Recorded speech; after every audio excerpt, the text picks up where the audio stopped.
I thought my boyfriend was loyal until a random girl DM'd me a photo of my own bed. She thought he was single. Until she noticed my face in a picture on his nightstand. The hoodie he gave her? Mine. The bed they slept in? Also mine. And when we spoke, we realized the cheating was just the beginning. The real story? Much darker than either of us thought. I never thought I'd be that girl, the one who finds out her boyfriend's cheating from a random stranger in her DMs. But here I am. Tuesday, 11:17 p.m. I was in bed scrolling TikTok when a message popped up on Instagram. Hey, I think you deserve to know this. I didn't realize he had a girlfriend until after. Attached was a single photo. It took me a full 5 seconds to register what I was looking at. My bed, my sheets, my crooked headboard. That's been like that since we moved in together last year. A girl with messy curls lying against my purple throw blanket, wearing his oversized hoodie, the gray one he always said was just for home. The one I last saw on our laundry chair 2 nights ago. I blinked, thinking this had to be a joke. A scam? A spam bot? But then I saw her follow-up. You're Hannah, right? Your picture is on his nightstand. I felt like the wind got knocked out of me. My hands were shaking so hard I accidentally screen recorded the chat instead of replying. My brain kept short-circuiting on this one phrase. She's in our bed. In our bed. The worst part? I hadn't seen Noah all day. He said he had a late shift at the hospital, covering for a coworker. Said he'd be home after midnight. I had even texted him good luck before I started my skincare routine. Like an idiot, I stared at my phone for what felt like forever. Then I typed, "How did you meet him?" She replied almost instantly, "Hinge, 2 weeks ago." 2 weeks. Noah and I have been together for 3 years. Lived together for 1. I was the one who found this apartment. I was the one who built that stupid IKEA headboard. And now she'd unknowingly laid down in our bed, like it was just a Tuesday night hookup. I didn't respond. I couldn't. My ears were ringing. And then, as if on cue, Noah texted me, "Hey babe, just clocked out, exhausted, can't wait to see you." I didn't reply. Instead, I started packing. I wish I could say I cried, that I collapsed onto the floor in a puddle of heartbreak and mascara, like some sad indie film protagonist, but I didn't. I went cold, like ice in my veins. Every move is calculated cold, because something about that photo snapped something in me. Not just betrayal, humiliation. I looked around our apartment, the apartment I found. I decorated, I made into a home. The little Polaroid wall by the kitchen. The throw pillows I spent hours choosing. The scented candle he said gave him a headache, but I lit anyway when I was in a good mood. It all felt poisoned now. I opened my notes app and made a checklist, a real one. Because if I was gonna go nuclear, I was gonna do it with precision. First, proof. I needed screenshots, so I messaged her again. "Hey, would you mind forwarding any other texts or pics you have from him? I'm not mad at you, I promise. I just need to know everything." She responded immediately. Her name was Kelsey. She seemed young, sweet even. I hated that I didn't hate her. Within minutes, she sent me screenshots of their Hinge messages. His flirty texts don't fall for me too fast. A mirror selfie he'd sent from our bathroom, complete with my pink loofah hanging in the background, and a picture of the 2 of them at a bar I recognized. It's 5 blocks from my office. He took her to the place I said was too fancy for takeout. Next on my list, pack my essentials. I wasn't going to stick around to watch him squirm. I grabbed my laptop, birth control, the good bras, my passport, because dramatic exits deserve options, and every single charger I owned. Then I opened his sock drawer, took out the hoodie he gave her, and shoved it in my tote bag. Let her freeze. Then I did something petty. I opened his PlayStation, ejected his favorite game, the one he said was his therapy, and stuck a bright pink post-it note on it. "Ask your side chick how to beat level 9. Since I won't be here to carry you anymore." I know. Unnecessary. But it felt right. He still hadn't texted again. Probably driving home.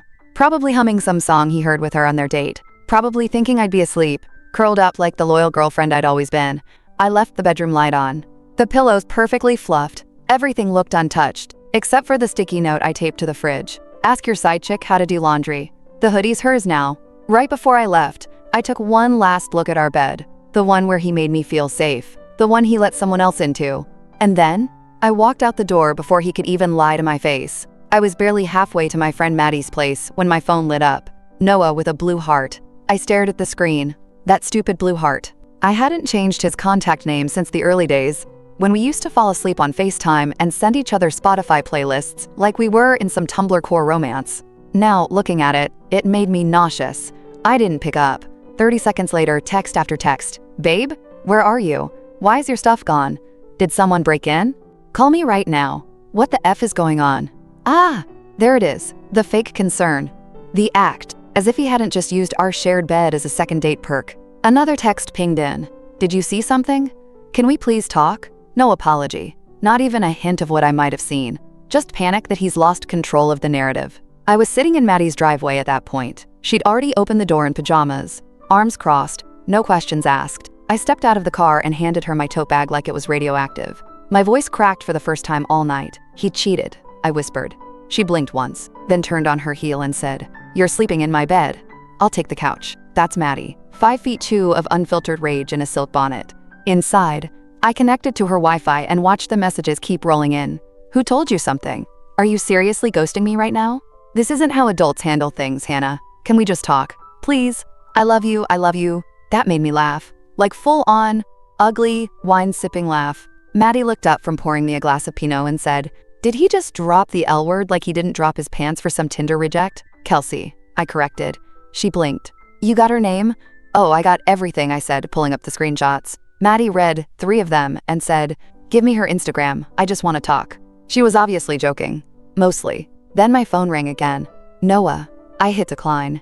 He called again and again, until Maddie finally snatched my phone, went to settings, and deleted the contact. Poof. Noah became just unknown. Then she blocked the number. "Congratulations," she said, holding up her wine. "You are now unreachable."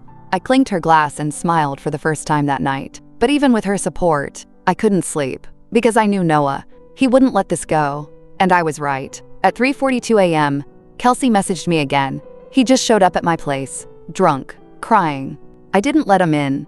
He said you left him, and he doesn't know what to do. Do you want me to block him too? My fingers hovered over the keyboard. And that's when it hit me. Noah was spiraling. And I hadn't even said a word. The silence was louder than anything I could have screamed. And now? He was about to learn what it really meant to lose me. By Wednesday morning, I had a plan. Not a revenge plan, at least. Not the throw his clothes out the window kind. No. I wanted clarity, closure, and just a tiny bit of poetic justice, something that would sting in the way only truth can. I called in sick to work. Maddie made waffles, and then I did something I never thought I'd do. I texted Kelsey, "Hey, would you meet me for coffee?" She responded almost instantly. "Of course." I actually wanted to apologize in person.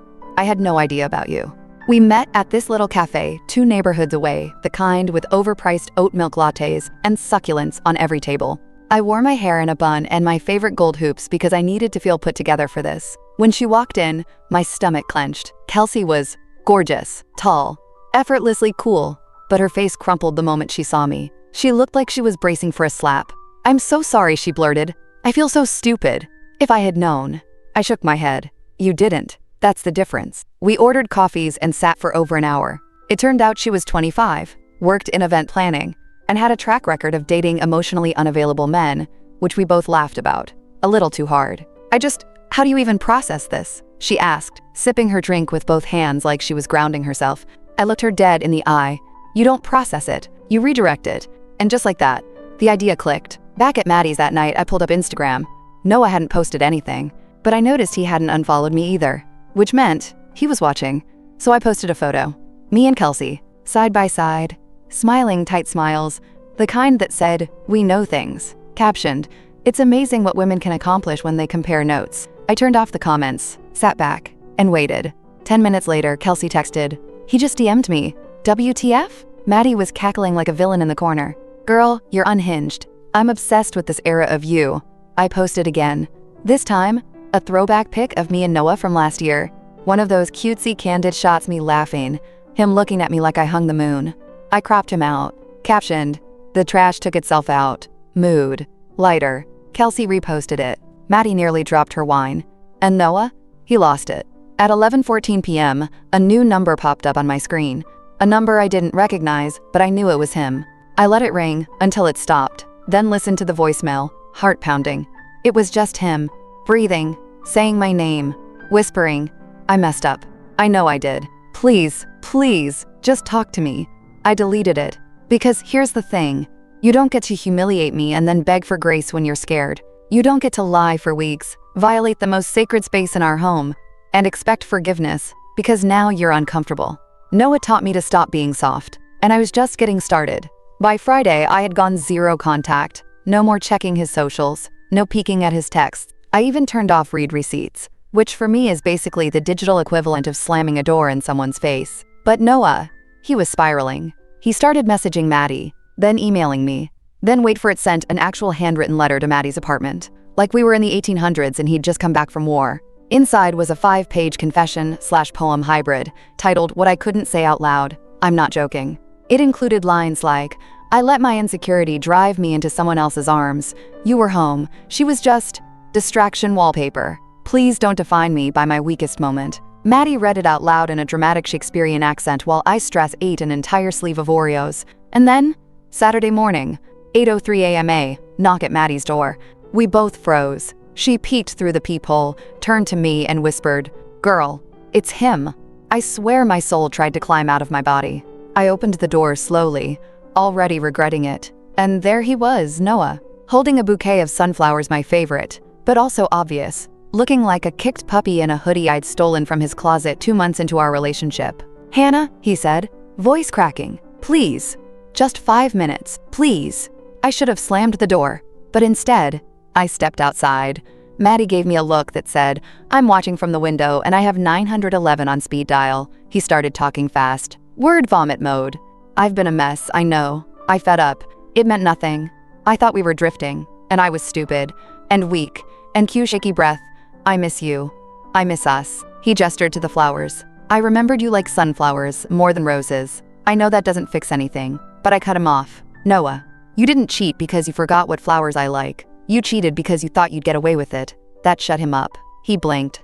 Like he hadn't considered that maybe, just maybe, this wasn't about some grand romantic gesture. That this wasn't a movie. And I wasn't the girl who forgives everything by the third act. I took the flowers from him. He looked hopeful. Then I turned, walked over to Maddie's trash bin on the porch, and dropped them right in. He flinched like I'd slapped him. I'm not your unfinished business, I said, stepping back inside. I'm your cautionary tale. And then I shut the door. No screaming, no theatrics, just silence. Maddie whispered, Holy hell. That was cold. Then handed me a cup of coffee like I'd just won an Olympic medal. I felt lighter, but also a little unfinished, because something was still sitting in the pit of my stomach. Not sadness, not regret, curiosity. What if Noah hadn't told me the whole truth? What if Kelsey wasn't the only one? I should have let it go. Really, I wanted to let it go. The flowers in the trash should have been my period at the end of this mess. But that gnawing feeling in my gut wouldn't shut up. You know the one? That low-level itch in the back of your brain that whispers, there's more. And unfortunately, it was right. It started with a TikTok. I thought I was done. I really did. I'd blocked Noah, changed my sheets, stopped stalking his socials, okay, mostly. I even made it through an entire workday without crying in the break room. Progress, right? Then, on Thursday night, I got added to a group chat. Girls only. The group name didn't scare me, it was the people in it. Taylor, Kelsey, and 3 girls I hadn't talked to in a while. One of them, Rachel, used to date Noah's friend Xavier. Rachel, Hannah, we need to talk. Me, what's going on? Rachel, have you seen the TikTok? Instant dread. Me, what TikTok? Rachel, I didn't want to send it, if you were healing or whatever. But girl, you need to see this. POV, you find out the guy you've been seeing has a girlfriend, then find out she lives with him. I froze. The voiceover started. So this guy, the first met on Hinge, let's call him Nathan, seemed amazing. Cute, charming, a little too into houseplants, but whatever. And I swear to God, 2 seconds later, a photo flashed on screen. Him. Noah. It was blurry. A mirror selfie. Same crooked smile. Same tattoo on his wrist. But the hoodie was different, my hoodie. I sat up straight. Oh my God, I whispered. Maddie looked over, half asleep. What? What is it? Did Sydney Sweeney finally drop that makeup line? No. Worse. Noah's on TikTok. Twice. I clicked on Taylor's profile, heart pounding. 3 videos. All vague, but painfully familiar. He said his last relationship just ended. He'd leave his toothbrush at my place, but said he couldn't sleep over. Claimed he was a light sleeper. Said he was finally ready to be vulnerable. HA. The comments were full of girls saying, same, been there, these men are wild, and then I saw it. A comment that said, wait, was this guy's name Noah? She replied, maybe. My hands were shaking. I didn't want to do it, but I had to. I DM'd her. Hey, I think we may have been dating the same guy.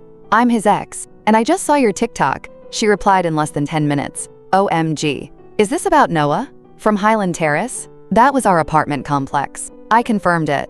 And just like that, Taylor became the second girl. Turns out she and Noah had been seeing each other on and off for months. He told her he was emotionally recovering from a toxic ex-me, apparently, and figuring himself out. He'd even asked her to be patient, said he wasn't ready for commitment, while simultaneously living with me and texting "love you babe" before bed. I told her everything. She told me even more. He'd met her friends, took her to a wedding in October, said he was going solo because relationships stress him out. Taylor showed me pics. He wore the same suit he wore to my cousin's wedding a month before. I felt nauseous. He didn't just cheat. He built an entire second life. The real kicker? Kelsey wasn't the side chick. Neither was Taylor. I was. Or maybe we all were. And suddenly, I didn't want revenge. I wanted answers. Real ones. So I came up with a plan. And it was gonna involve both Taylor and Kelsey. We called it the Noah Unraveling. Okay, Taylor called it that, but the name stuck. Because once the three of us connected the dots, the timeline, and the lies, our anger stopped being messy. It became organized. We met in person the next evening. Maddie dubbed it the Council of Exes. Me, Kelsey, Taylor. 3 different versions of the same girl. The live-in girlfriend me, the weeknight hookup Kelsey, the brunch date he introduced to friends Taylor. He was multitasking women like a pro. Until he wasn't. At a little Thai spot downtown, over pad see ew and rage-fueled bubble tea, we compared screenshots, dates, excuses, the red flags we all missed. I brought a literal binder, color-coded. Kelsey had the receipts, actual Venmo screenshots, labeled things like, Taylor had pictures from inside his car. She remembered asking why he always parked a few blocks away when she invited him over. Now we knew it was because he didn't want neighbors seeing his real plates. We could have just blocked him, ghosted him, disappeared like women always do when men fumble the bag. But Taylor said something that made us pause. He doesn't think he's done anything wrong. That's the part that makes me sick. He's going to do it again to someone else. And Kelsey added, he called me low maintenance, as if that was a compliment. That was it for me. I opened my notes app.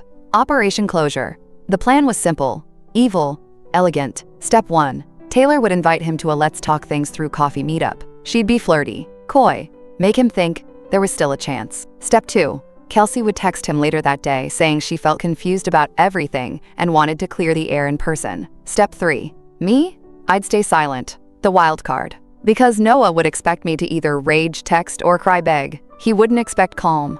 And he definitely wouldn't expect to see me at the same cafe walk in behind him at exactly 4 p.m. just as he's sitting down with Taylor. The goal wasn't to cause a scene. It was to show him without a single raised voice exactly how replaceable his lies made him. That night, after planning, Taylor dropped the bait. Taylor, hey, I've been thinking. Want to grab coffee this Friday? Just to talk. I hate how things ended. He replied in under 2 minutes. Noah, of course. I've been thinking about you too. I bet you have. Then Kelsey texted him 4 hours later. Kelsey, weird question, but would you ever want to talk in person? Just to get closure. I'm kind of stuck. He said he was so glad she reached out and missed her energy, whatever that means. Friday, 4 p.m. Cafe Rosé. We would be there. Together. 3 women. 1 table. And Noah? He'd walk right into the most uncomfortable moment of his life. Not because we wanted to hurt him, but because it was time he finally looked all 3 of us in the eye and saw the damage he left behind. At Friday, Cafe Rosé was softly buzzing with people working on laptops, sipping lavender lattes, and living lives unruined by men named Noah. Taylor was already seated at a two-top by the window. She looked effortlessly breezy, legs crossed, iced coffee in hand, scrolling Instagram like she wasn't about to emotionally obliterate someone. Kelsey and I sat just out of sight, tucked in a booth behind a large ficus plant like undercover agents in mascara. Maddie was outside in her car with her phone ready. She refused to miss the live drama. Do we do a synchronized hair flip when he walks in? Kelsey whispered, smirking. I was thinking synchronized soul-crushing eye contact, I replied. At exactly 4:02 p.m., the bell over the door chimed. And there he was, Noah. Gray jacket, hair styled with that stupid curl he thought looked accidentally perfect. He scanned the cafe, spotted Taylor, smiled like a smug idiot, and made his way over. Taylor stood to hug him quick, polite. He pulled out the chair across from her and sat down, clearly settling into his usual charm mode. I watched as he leaned in slightly, probably launching into some line like, "You look even better than I remember." We waited until he reached for his drink. Then Kelsey stood up, walked calmly across the cafe, and slid into the empty seat next to Taylor. Noah blinked. That forced smile faltered. And then, 5 seconds later, I joined them, pulled out the third chair, sat. No one spoke. We just looked at him. 3 women, 3 pairs of eyes. Same expression. You're caught. You're nothing. You're done. The moment stretched. Tension filled the space between us, like fog. You could see the moment his brain started racing, trying to work out an angle, a justification, a way to spin this. His voice broke the silence. Hannah, what is this? I tilted my head. You tell us. Taylor sipped her drink. Kelsey smiled too sweet. I thought you missed my energy? Noah's face flushed deep red. He opened his mouth, then shut it again. His eyes flicked from one of us to the next, like he was waiting for someone to break character, to crack a joke and make this okay. We didn't. Instead, I reached into my tote bag, pulled out the binder, flipped it open on the table like a presentation. Would you like to explain the conflicting dates? I said calmly, tapping a printed screenshot. Or should we? Noah stared down at it like it was in a foreign language. The silence was devastating. He pushed back from the table, standing abruptly. You're all crazy. Taylor raised her brows. Crazy? Or just finally talking to each other? He looked at me last, maybe, because he thought I'd be the weak link, the one still hurting, the one still hoping. You really think humiliating me like this makes you better than me? I stood too. No, Noah.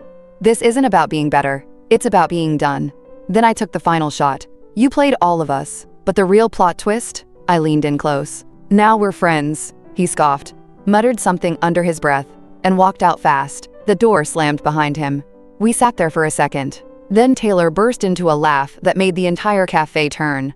We ordered another round of drinks, toasted to never falling for the same tricks again, and took a group selfie right there, captioned, "When you find your closure in unexpected company."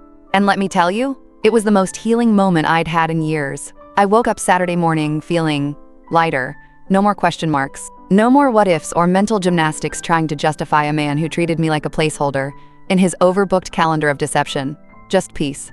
Well, peace and a mildly embarrassing hangover from too many espresso martinis with Kelsey and Taylor after our little cafe showdown. We'd made a pact. No more Noah talk after midnight. We broke it by 12:07. I was curled up on Maddie's couch, my unofficial recovery suite, when my phone buzzed. Instagram DM from someone I didn't recognize. Marissa writes. Her profile was private. No mutuals. Just a soft pink profile pic and a bio that said, book lover, cat mom, currently healing. The message read, Hi.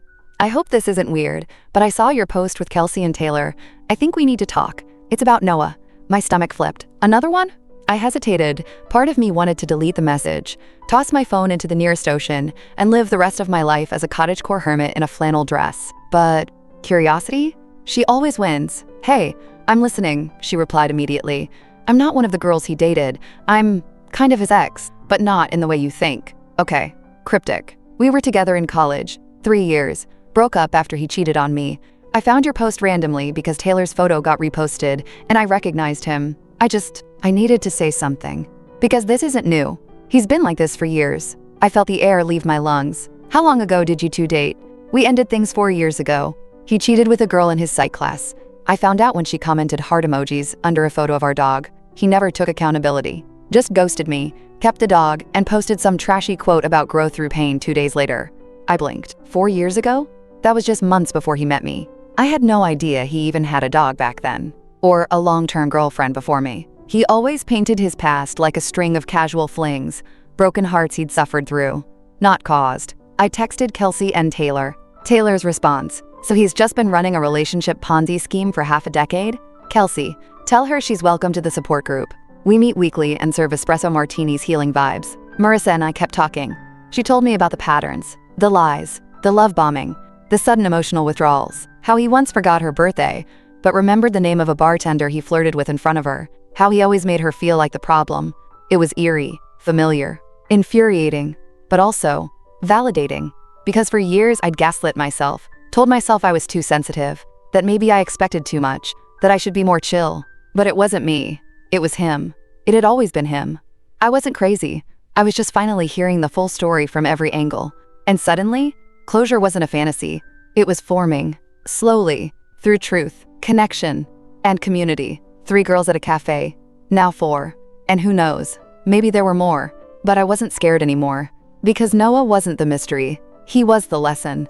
It's weird how fast life moves after something shatters. For weeks, Noah had taken up so much space in my brain, like some kind of toxic squatter living rent-free in every corner of my emotional real estate. But once the lies came into the light, once I named what he did, he started to shrink. By Sunday, he was barely a whisper. I'd moved all my things into Maddie's spare room while waiting for my own lease to start next month. Kelsey offered her air mattress. Taylor sent me playlists. Marissa and I were swapping healing book recs like old friends who'd survived the same tornado. There was something weirdly comforting about this broken girl sisterhood. Meanwhile, Noah? He stayed silent. Maybe he was embarrassed. Maybe he was love bombing someone new. Or maybe, just maybe, he finally realized what it felt like to be on the outside of something he couldn't manipulate. I didn't care, because for the first time in a long time, I wasn't waiting for an apology. I was building a life beyond him.